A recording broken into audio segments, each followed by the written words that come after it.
Yooyaa ammallee yooyaa hordoftoota BBC Afaan Oromoo nageenyi sanbadaadha babaaroo fafayyuma nagaaf jalaltii sana dhaqqabdu bakka nu hordofuu jirtan cufaatti anasli galgaloo jedhama kunin sagantaa keenna karaa Facebook live san dhaqqabu sagantaa irraatti wani nurratti xiyyeeffanne gahee dubartooti Oromoo qabsoo Oromoo keessatti qabdu akkuma beekamu dubartooti Oromoo gahee guddaa qabdee qabsootan keessatti waan hedduu qabsootanaaf kaffalte haadholii Oromoo hedduun dubartooti Oromoo hedduun dhiirota isaanii qabsoo kanaaf dhabanii kaan irra du'anii kaan irra hidhamanii ijoollee isaanii kophaa guddisuu jiranii kaan ammoo ijoollee isaanii ilmi isaanii dubartoota isaanii irratti dhabanii dubartooti garii ammoo haadhaaf abbaa isaanii qabsootanaaf dhabanii ijoolluma isaan irra kaasanii akka haadhatti akka abbaatti ijoollee isaanii guddisanii akkuma beekamu dhiirota hedduu yookiin nam jaba dubartii jabduu duub jira jedhan milkaa'in dhiirota hedduu nami duub jiru yookiin nami chochuu haadhi isaanii haadwarri isaanii yookiin obboleeyyan isaanii garuu warri kun fuulduraa dhufee beekamtii akka dasan argatu tanaaf keessummaan teennaa ta'arnu qabannee dhiyaannu dubartii akkuma dubartoota hedduu akkuma haadholee Oromoo hedduu qabsoo Oromoo keessatti gahee guddaa qabdu namni ani irra dubbadhu haadwarra Jawaar Mohaamedii fi falmattuu yookiin falmituu mirga namoomaa Arfaasee Gammeda ammoo sabab teknikaatii fi viidiyoon argachuu hin dandeenye sagalumisii dhageettanii Arfaasee yaamichkeen fudhattee nu waliin argamu yookiin nu waliin dubbachuu keessii fi hedduu galatoomi. Akkam jirta Aslii ulfaadha waan naaf feertanii. Galata guddaa qabdatu nu waliin argamu keetii fi namni hedduun haadha warra Jawaar Mohaamedii fi ta'uu hanke malee duubanii Arfaaseen eenyu akka dasas hin beekani mee nu hubachiisa Arfaaseen eenyu eessa dhalatte eessa guddatte? Ana Keenya dhaladhee ammoo Ameerikaatti guddadhee Minnesota keessatti guddadhee actually barumsi sadarkaa duraaf kan lammaffaaf illee college illee asumatti fixadhee. And I think namni garii beeku hawaasa Oromoo keessatti xiqqeenyumatti keessatti hirmaachuu jalqabe karaa waldaa dargaggoo Oromoo Minnesota waldaa dargaggoo idil addunyaa keessatti illee hawaasa Oromoo bal'aa keessatti gahee adda addaa taphadhee ture. Hawaasa Oromoo callaa osoo hin taane illee hawaasni biyya kanaa keessatti illee gama siyaasaa illee gandaa ollaa fi magaalaa keessatti illee gahee adda addaa taphadheetiin jira. So kan hunda hojjedhee hagammaa and then ammaan tanatti karaa advocacy'n hojii adda addaa hojjechuu jira. Keenyatti dhalachuu kan kee anam dhaga'u jira. Keenya eessatti dhalatte? Keenyatti baratte moo eeguma guddatti gara Ameerikaa galte? No. Diqqeenyumaan achi bahe gandaa USatti iyyuu hin beektu dhugaa yoo jenne.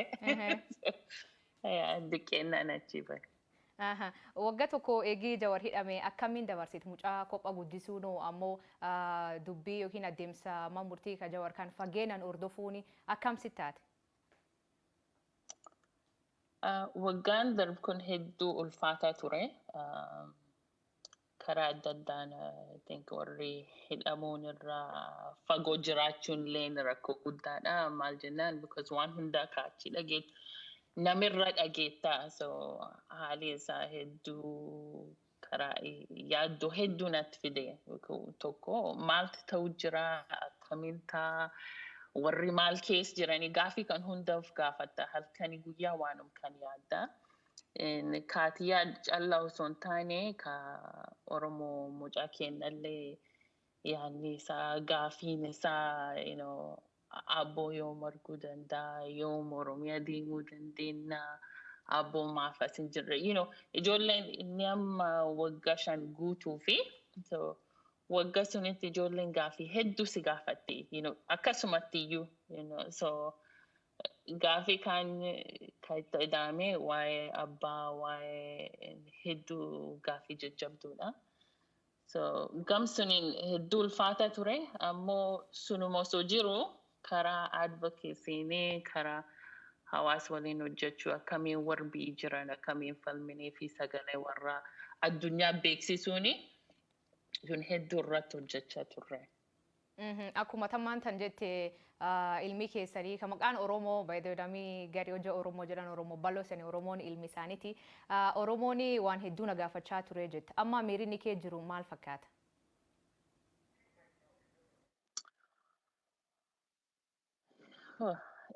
Guyyaa guyyaan adda amma turban lamaan dure was Father's Day bii kanatti, bii kanatti holiday hedduu guddisan TV karaa TV'n karaa, fulaati deem cufa advertising waan godhanii fi ijoolleen hin arget. So, sun diqqoo miirhamaa keessa maaf akkamiin abboo arguu hin dandeenye Father's Day, even bilbilaaniyyuu.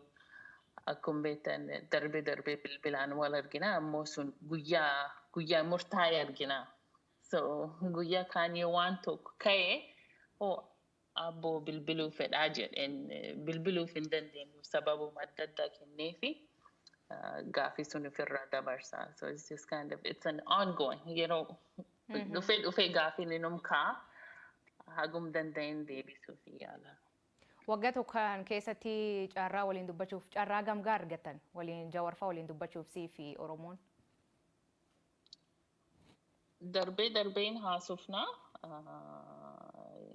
yeroo garii torbaanitti mar tokko depending on maaltu ta'u jira. Yeroo garii torbaan lammoo ji'a ga'ellee num jira. Akkuma haalaati. Dhimmi hidhamuu Jawari ilaalchisee akka dhiibbaan Itoophiyaa irratti taasifamu hawaasi Oromoo sochii adda addaa taasisaa ture. Sochiin kuniin akka ati ilaaltutti hagamii bu'a qabeessa? I think warri biyya alaa warri diaspora baran hojii guddaa hojjetan. Asli turee jettee hojiin sunittum jira.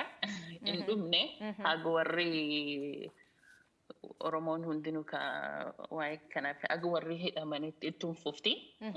Barkan wanni nu barannee ajjecha Haacaaluu warra ka'ee warri Jawaarfaa warri nama hedduutti hidhame. So I think sun hedduu warri biyya alaa dhaga'ame xiqqaa guddaa osoo hin taane namni hundinuu karaa advocacy'n ka'e hedduun aboonseeyyuu maal jennaan. Durii nama muraasa deemee hiriir bahee dhalaa barreessee waan adda addaa godhu ammoo barana ijoolleen ka durii waa'ee Oromoo iyyuu hin beekne sirriitti hin beekne kaanii kun qabsoo jedhanii akkamiin hirmaachuu danda'a maal godhuu danda'a dandeettii kiyyaa beekumsi kiyyaanii qabsoo kanatti hirmaachuuf jedhanii waan adda addaa fidan biyya alatti. Hojii gaariitti hojjetame ammallee ittiin fufee jira. Wanti namni hedduun hubachuu dadhabe lammummaa Jawaar Mohammediiti. Jawaar lammii Ameerikaa moo ka Itoophiyaa yookaan Ameerikaa ta'e biyyi hedduun Ameerikaan guddoo califtee jedhu yookiin wanni isaan hojjechuu jiran kan hin beekne jira.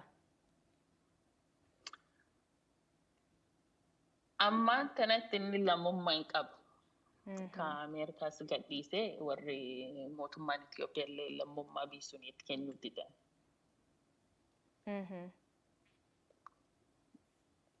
Kanaafuu inni lammummaa tokkollee hin qabu jechuudha. Hin qabu rakkoon guddaan suni. Because Ameerikaan illee hagwee falmuu fi akkuma namaatti falmuuf danda'an malee akka lammii ofiitti falmuuf hin danda'ani. Kaachillee inni karaa adda addaan yaalee sababa adda addaan itti kennuu didanii. Jawareegii akka jijjiiramii siyaasaa Itoophiyaatti dhufu gahee guddaa taphatee namni cuftiin beeka. Ammoo gaafa inni gara biyyaatti deebi'e gaafa inni Itoophiyaatti deebi'e inni hidhamaa jettee yaaddee beektaa? Dhugaa haasaa faslee beekee ture maal jennaan seenaa biyyi sunii yoo ilaalte waanuma kana deemaa ture. Dhugaa namni hedduun jijjiiramaa dhufu jedhanii ammoo biyyi sun still wasn't stabilized. Jijjiiramni namni abdatu suni laf qabatee aktansaa itti maal jedhan. It wasn't established yet. It was still in progress. Potentially qabaachaa ture malee jijjiiramni dhugaa hin dhufne. So haalli mootummaan biisuunii ka bar dheeraaf godha ture waan jijjiiram abdillee irraa qabaachaa ture. Akka gamkiyyaatti. So there was potentially warri hidhamanii yookiin waan adda addaa godhuuni sammuu kee keessa ture. Ittimtee akka yaaddotan qabaate yookiin akka inni hidhamu beektu kana yaada kan kee is waliin geettee yookaan is waliin qooddee? Waan hedduu yaadi hedduu itti himee ture. But inni akkuma isan beektanii argitanillee alaa waan tokko irra cicee irra hin deebi'u. So waan kanan godhuu qabaa yeroon isaallee yeroo nuun warri asii deeman irra deemnee achi jiraannee jijjiiram kana fuuldur deemsisuu fi sunitti qabsoo kanaaf jedhee deeme. Eegi ni dhame waan hedduutu ta'ee keessumaa gaaf warri lagana nyaataa turkaanii Oromoon hedduun yaada guddaa keessa galanii akka haadha warri isaatti akka haadha ilmi isaatti maaltu si dhagam gaafas?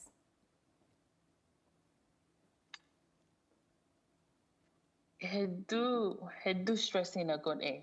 Duraaniyyuu yaaddoon kana jiru hin cime. Maal jennaan yaaddu rakkoo dara sunirraa amma karaa fayyaatti dhufe. Yoo nyaata lagattu especially guyyaa 40 qaamni kan keellee jijjiirama adda addaa keessa deemaa warrilleen hedduu dhukkuba turan Jawaar taatus Hamzaas Gammachuus hundinuu waan rakkachaa turanii and mana kiimi deemuu hin dandeenye. So halkanii guyyaa hag dandeenyu waan godhuu dandeenyu dhiibbaa asii godhuu qabnu goonee and then kan waaqumatti kadhachuu because yeroo waa'ee fayyarra dhufu namni control godhuu hin danda'u hag warri mana kiimi deemanii ilaallatanitti hedduu rakkoo guddaa keessa tura. Jijjiiramii dhiyeen kan dhufe ammoo Baqqala Garbaa fi Jawar Muhammad Faatii shakkii haqa argachuu fi shakkii qabnaa jedhanii murtiitti dhiyaachaa yookiin dhiyaachuu didanii atiin adeemsi himannaa isaanii kana waggaa tokko keessa hordofuu turtan keessatti dhimmi isaanii huniin haqa sirriin argataa jettee abdatta? No, hin abdadhu maal jennaan akkuma warri mar hedduu jedhanii rakkoon kun yeroo waa balleessaniin hidhamne waan rakkoo siyaasaa taatee fi furmaanni isaa karaa siyaasaan dhufa. Jechuurra callaa osoo hin taanellee adeemsi man murtii yoo arginullee akka sun mirkanaa'e hin beekna. Hagamma deebiin warra tokkollee hin deemine murtiin tokkollee murtoofne lafumirra harkisu waan jiranii fi I think murtoon warra murtuun sirrii jedhee yaada. Jawar Muhammad nam beekama nam xiinxalaa siyaasatii waan siyaasaa hedduu hojjete waan hawaasa hedduu hojjete namni hedduun karaa miidiyaa hawaasaa kan irraa hordofuu malee qaamanis hin beeku. Akka haadha warri isaatti akka haadha qabsaa tokkootti akka haadha warra qabsaa tokkootti Jawar eenyu caala beektaa Jawar eenyu jettee ibsita akka haadha warri isaatti akka nam akka dassaa is beekutti.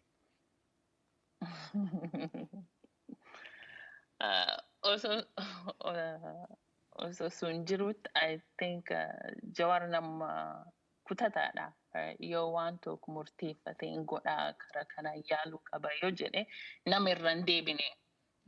Haala inni ammaan tan keessa jiru sun hin garsiisa. Waan tokko amannaan ittum fufaa and kabiraan Jawar taphachuu jaalata. Yoo miidiyaa irra jirru hojii irra hin jirre nam qoosu jaalatu nama hedduu taphatu. Gaaf Jawar waldaa dargaggoota Oromoo addunyaa hundeessee waliin turtanii jedhanii mee waan isaa nutti himi? Nuyyuu karaa suniin wal baranne yaad sun fidee karaa adda addaatiin nu hangaafas waldaa dargaggoo Oromoo Minisoota keessa hirmaachaa ture. So karaa suniin na qunname. I think dhaabsuun dhaabuuni muuxannoo hedduu kenneef akkuma yooman tokko jaartu you lay a breakdown bu'uura isaa keettee ittumedaa waan deemtuu fi experience gaarii ta'ee fi uummatallee barachuu fi sun bu'uur sunitti asiin ga'e is callaa osoo hin taane warri daaddaa keen ka gaafasi arra hawaasa Oromoo keessatti ga'ee adda addaa katabachuu jiran waldaa dargaggoo Oromoo iddila addunyaa keessa ba'anii training adda addaa fi haasaa adda addaa fi experience sun argatanii arra hawaasa keenya tajaajiluu jirra. Dhaggeeffattoota yookiin hordoftoota BBC Afaan Oromoo kun sagantaa keenya akka karaa Facebook Live sanii dhaqqabu kan isiniif dhiyeessu jiru an asli galgalooti namni nu dubbisuu jirru karaa sagaleetiin viidiyoo isii ammaatan teeknikaa fi arguu hin dandeettanii Arfaasee Gammada. Arfaaseen falmatuu mirga namoomaati haadha warra xiinxala siyaasaa yookiin miseensa Kafaa'oo Jawaar Mohammed. Waan irraa nurra ibsuu jirru waggaa tokko erga Jawaar hidhame isaan akkamiin dabarsanii waggaa kana akkamiin dabarsanii isii akka haadha warra Jawaarii fi ilbii isaanii Oromooni taalanii gaa'ee dubartooti Oromoo qabsoo Oromoo keessatti qabdu irraa haasa'uu jirra. Arfaasee yoo gam kan keetitti deebi'ee Jawaarri nam dhaadannoo Oromoo Fast jedhamuun addunyaa irratti beekame. Kanaan booda Jawaar ees gaa jettee yaadda? Jawaar akkumsiin jedhee kutataadha. So gaafas Oromoo firstii jedhee hin teenne akkamiin mirga uummata keenyaa kabachiisuu danda'a akkamiin uummanni keenya mirgi namummaa argatanii jiraachuu danda'an jedhee ka'ee ammallee akkasuma man hidhataa illee hojii hedduu hojjechuu jira akkuma arginu gaafa uummata keenyaaf falma even yeroo lagannaa jalqaban akkasumatti hin kaane rakkoo adda addaa ka gaafas gammachuu ayyaana irra gaa ture maatiif firoota deemanii ilaalan irra ka'e ufiif jecha warri lagannaa sun hin jalqabne namaa fi jecha waan jalqabanii fi achumtaa illee ummat keenyaaf falmuu jira. So fuulduraaf illee akkasumatti fufaa bakkum jireetti. Dubartoonni Oromoo akkuma reefoon jedhee qabsoo Oromoo kan keessatti gahee guddaa qabanii waan hedduu kaffalanii atiin akka dubartii qabsooftu tokkootti akka warra qabsoo Oromoo kan keessatti waan hedduu keessa bahee fi dubartii Oromoo beekamtii isaaniif maal beekamtii isaaniif ta'e argachaa jiranii akka yaaddutti?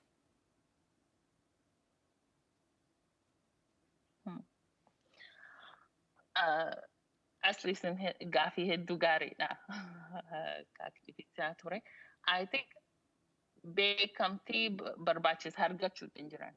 Akkuma nu beekne dubartiin Oromoo qabsoo Oromoo keessatti jalqabumarraa keessatti hirmaachaa ture. Arrallee ittuma hirmaachaa jiranii karaa adda addaatiin waraan keessa ta'us akkuma ammaa karaa advocacy adda addaatiin hirmaachuu jiranii. Ammoo seenaa warraa hojiin warraa dansa beekamutti hin jiru. Ammoo dhiibuma jiran maal jennaan beekumsaaf hojjechuutti hin jiran waan qabsoo kanatti amananiif irratti hojjechuu jiran malee beekumsaaf hojjechuutti hin jiru. Beekumsaaf hojjechuutti hin jiru callaa osoo hin taane akka hawaasaatti ibsuun hedduu barbaachisaadha. Sun dirqama nama hundaati. Atiin akka nama abbaa warra kan keetii qabsuuf gumaachee ammallee akkuma nam tokkootti wanni hedduun sirra eegamu waan akka rakkoo akkamii fa'aa si mudatu yookiin challenges akkamii fa'aa kee baata?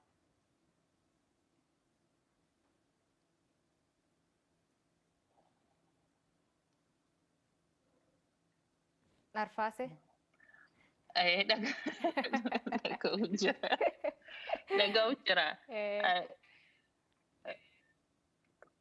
Nam kaanii namni hundinuu rakkoo adda addaatti mudata, right? Akka dhuunfaatti akkuma duraan jedhee yoo namni tokko maatii keessa hidhamee yookiin ajjeefamee gahee warri taphachaa turetti jira. So gahee sun sirra bu'aa, right? So akka maatiitti rakkoo sun hin mudate akka hawaasaatti akka dhuunfallee waan adda addaa jira.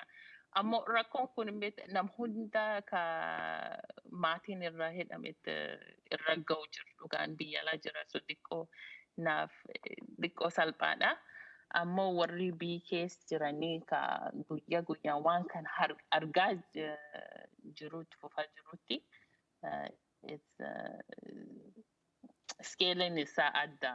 So qabsoon kun nam hundaaf addaatti affekti godhuu jira. Gaafini hordoftoota irra dhufu namni hedduun gaafii hedduu si qaba. Ammoo gaafini namni hedduun gaafate tokko atini Oromoo xiqqaa akka ilma kan kee akka ilma bacaalu gochuuf maal barsiisaa jirtaa jedhan?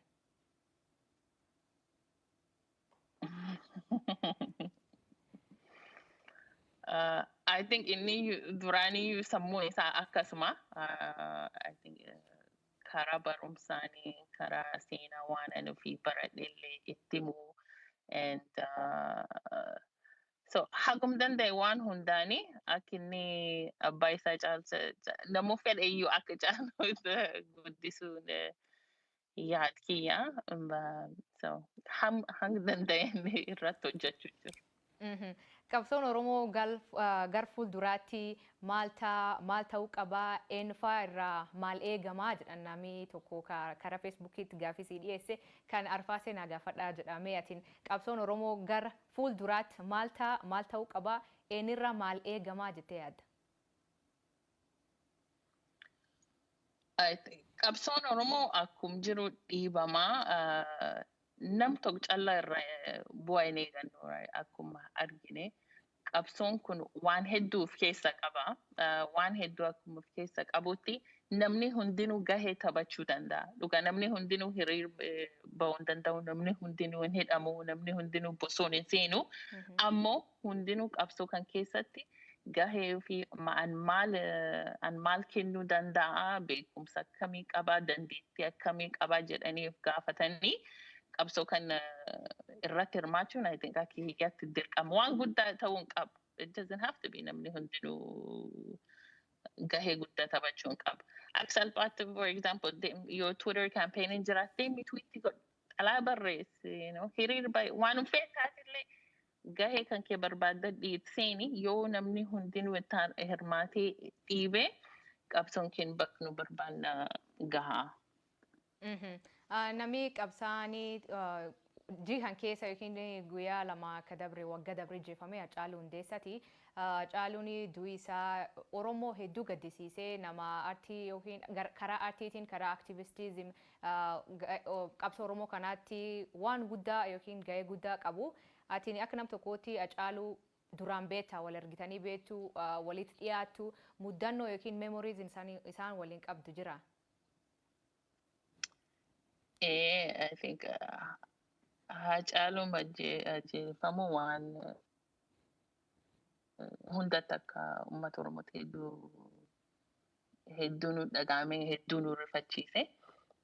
Maal jennaan Hacaaluun nam tokko callaa miti.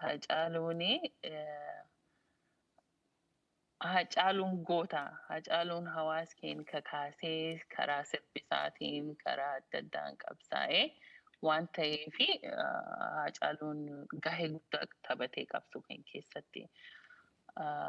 Yaadannoo akkam qabu yoo jettee Hacaaluun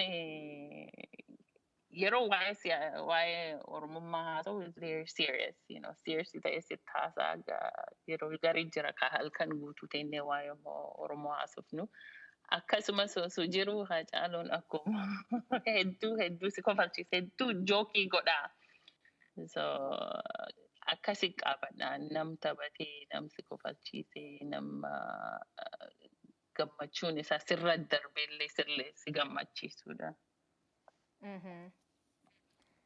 Seenaa kan kee keessatti akka nam tokkooti akka dubartii Oromoo tokkootti waan Oromoo irraa dinqisiifattu maal qabda?